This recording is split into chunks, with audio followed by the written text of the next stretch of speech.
Okay, so as people know, the a6500 is shipping. This isn't really a review of all the like tech bits and everything like that about the camera. It's just going to show you what I like and what I don't like about it.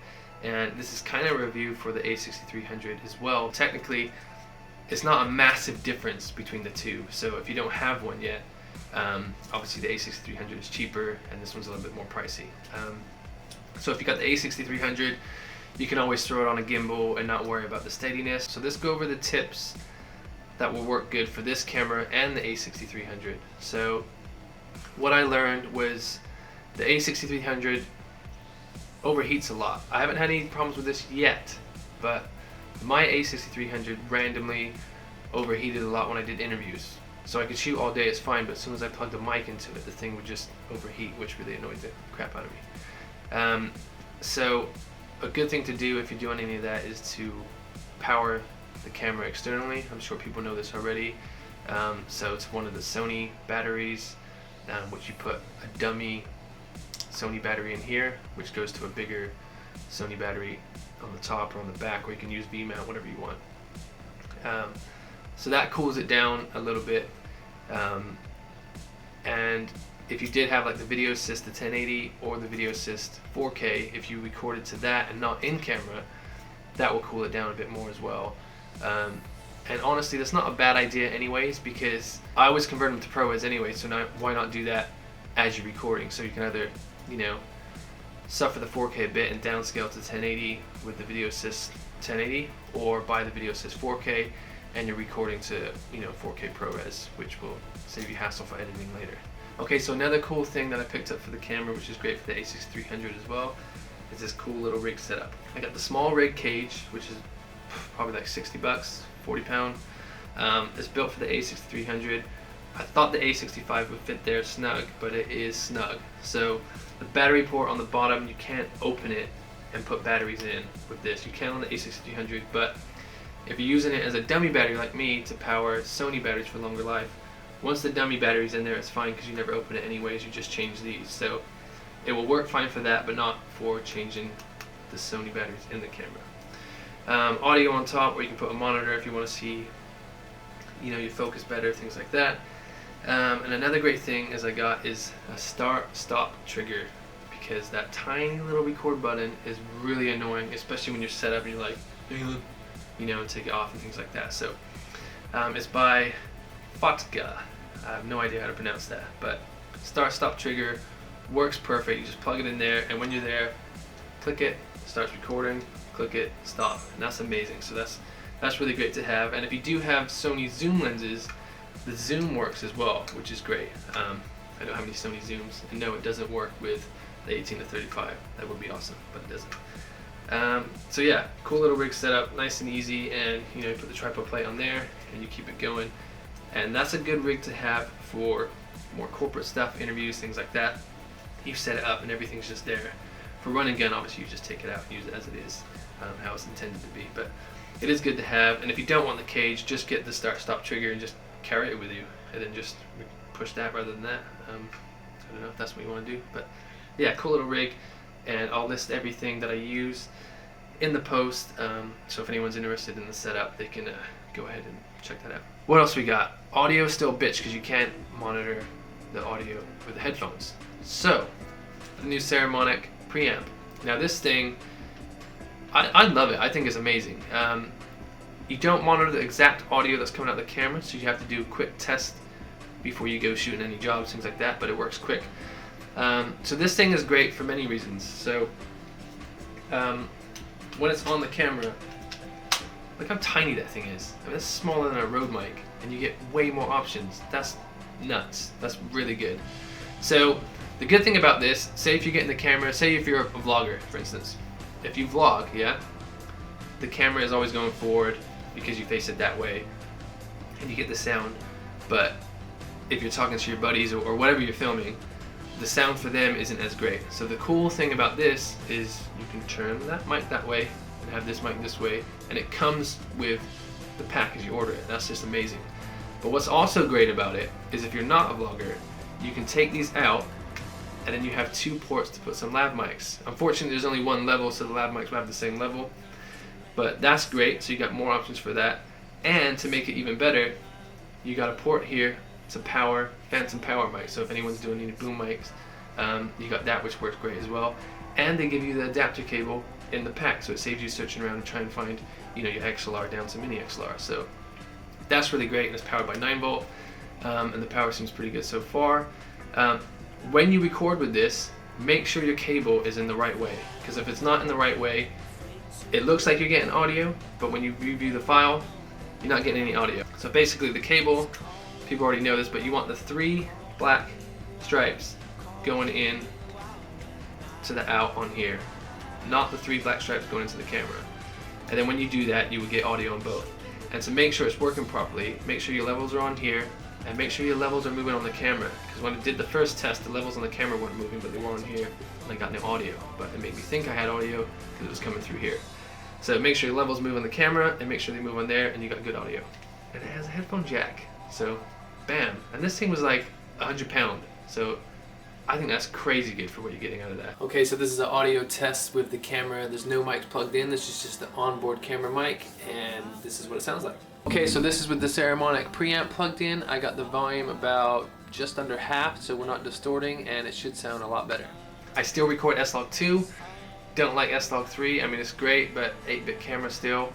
You're gonna get some banding with some heavy grading and some skies, so stick with S-Log 2. And there's obviously good profiles in there as well to flatten out. I've also tweaked profiles in here to get better, more accurate color. So I was messing around with the Ursa Mini 4.6K. So I've tweaked the settings in here for S-Log 2, and I've tweaked some more settings for the in-camera profiles, which match kind of similar. So if you didn't want that high ISO of S-Log 2 at 800, you can use the other profiles and you go way down to 100, etc. In my LUT pack, I will update that, so for people that have the LUTs, they will automatically get the update of how to tweak that S-Log 2 setting and the other profiles. So my favorite lens on here so far, which I didn't have last time, is the 30mm 1.4 Sigma.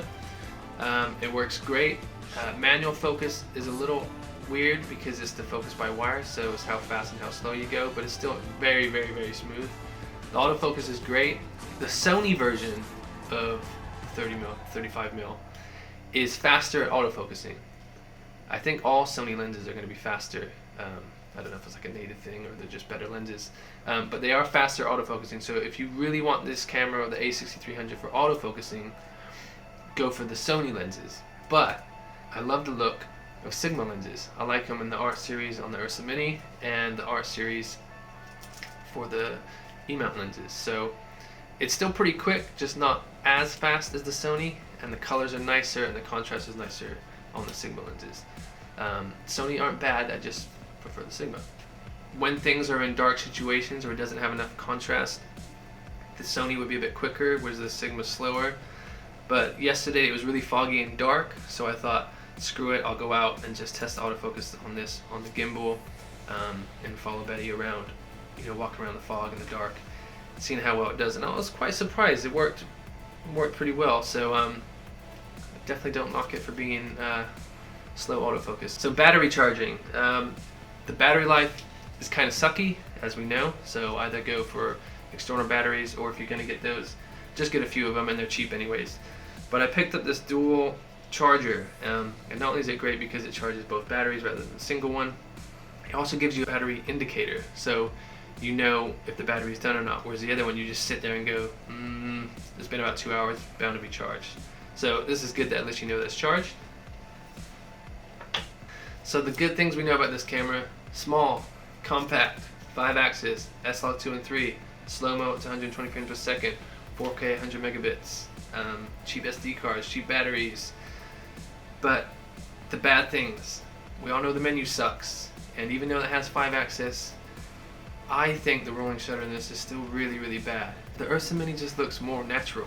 Just like when it gets the bumps, it just looks natural, it looks smooth, looks like that Alexa kind of feel. Handheld with this, walking, even though it has 5-axis, it just, when it hits that rolling shutter, is pretty bad. So I would still stay away from it, or try and balance it a bit more on a shorter kit. Don't just go handheld like that, because you will see some odd things going over bumps or walking on sand or things like that. But gimbal work, obviously amazing. So just be wary of that. Don't think because it's got 5-axis I can walk and follow my friend down the street and it's going to look perfect. It will still look amateur when that rolling shutter kicks in. So just be wary of that. I'm sure some shots you'll get away with it, but that still is an issue. So I think Sony should update the menu for just video mode. So when you're in picture mode, all the picture stuff comes up. When you're in video mode, it should be nice and simple. So one menu should have ISO, shutter, frame rate, resolution, camera profiles, autofocus, audio, and then the next menu should be your Wi-Fi or whatever. So you don't need a bunch of menus in there. So, and then the buttons should change for that. So when you're between pictures and video, that's how I personally think it should be with this camera, because there's a lot of pro features in here and it should just be easier with that. So I'll go over how I set up the custom buttons to make things a little easier for me to be quicker. C1 I've customized to my white balance so I can jump between 56, 32, 45, whatever. So C2 I like to set up as my picture profile. And then the ISO button I left as ISO so I can quickly change to the ISOs. And custom button 3 I've changed it as my frame rate. And then I can choose between 50 frames, 100 frames, or 120, whatever PAL NTSC that you're shooting it. And another thing to do with the menus, Sony, I don't know why you keep doing this, and I mentioned it in the a6300 and the a7S2 post that I did. The Wi-Fi option is great. So it's great for many things. So for taking photos with your family or you're on vacation, whatever, you don't have to set it up, see if it's in focus, take the picture, or set the timer, and all that's just annoying. So you can set up the camera, wait for the autofocus to do its thing, and then when everybody's ready to smile, you click take the picture on the phone. You can set the timer on that, and you get a nice family portrait if you're on holiday, things like that. So that's great. So another thing you can do is, like, say you're setting up the camera on a car mount and it's like right against the back of a window. You can't really touch the camera, so you think, oh, okay, I'll use the Wi-Fi options. It's gonna be amazing. The autofocus will work. You can check the shot. 2 bad things it doesn't allow you to do. 1, for some stupid reason, when you choose the Wi-Fi options, I can't get S-Log2 or S-Log3 to pop up. I can't go in that setting at all. So it only allows you the camera profile pictures. So unless you got a good profile of your portrait, your natural, whatever you tweaked, it's still not going to be as flat and a long profile as S-Log2. So the fact that that option is not there when you shoot Wi-Fi is a little frustrating. And the other frustrating thing is, this would be gold if Sony did this. It's touchscreen autofocus, as I mentioned, viewfinder, move the screen around. Now, why can't you do that with Wi-Fi? And what I mean by that is, if someone's on the gimbal and you got the autofocus points on or whatever, you can have someone with the phone moving around the screen to get the focus perfect. I don't know why that's not an option. And not only that, it should be an option in a way, because even if you were doing pictures, like I said a second ago, with family portraits, if it doesn't pick up the autofocus right when it's on the tripod or wherever you put it, it'd be nice to just, touch focus on someone's eye and then nail it that way. The fact that you can't do that via Wi-Fi is kind of dumb. So please update that in the app or firmware, whatever you got to do, so we can have S-Log2 via Wi-Fi and touchscreen on the phone focus via Wi-Fi, and that'd be absolutely amazing. So besides the rolling shutter and that Wi-Fi issue and the menus, the camera is amazing. But let's face it, no camera's perfect.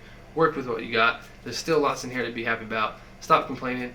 Go out, go shoot something cool, and great camera. Thanks for checking this out.